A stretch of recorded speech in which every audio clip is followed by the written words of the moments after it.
could ask everybody to be seated one more time, I'd like to invite up John, Patty's son, to share with us a few words.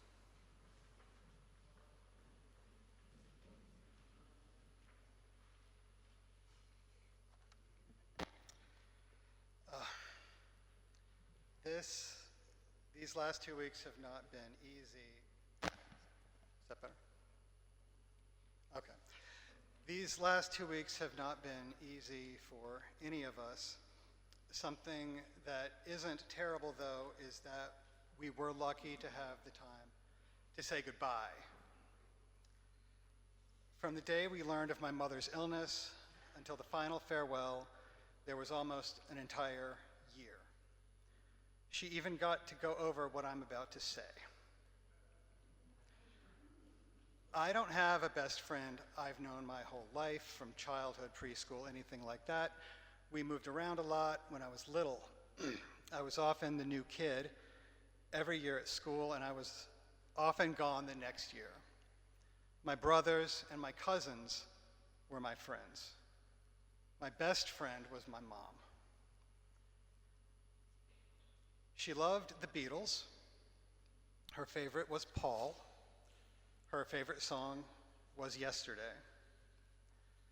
When she was 15, she won a contest at school. She won a first pressing on vinyl of Meet the Beatles before they even played on the Ed Sullivan Show.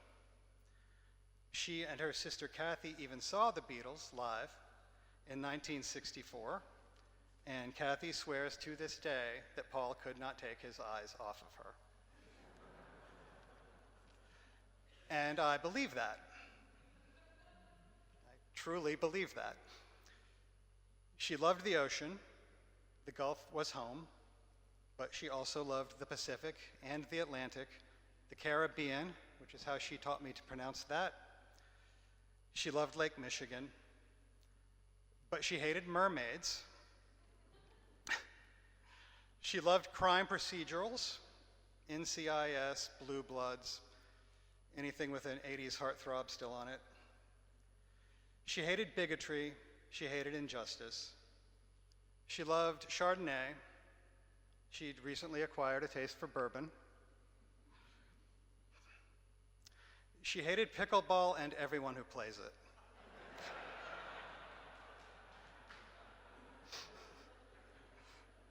She insisted I keep that in there. She loved her family. She loved her grandchildren. She loved my brothers. She loved me.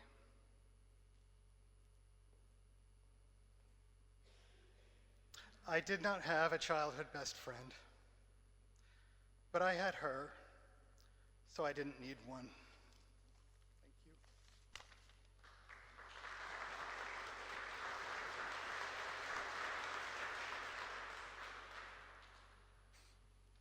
Thank you, John.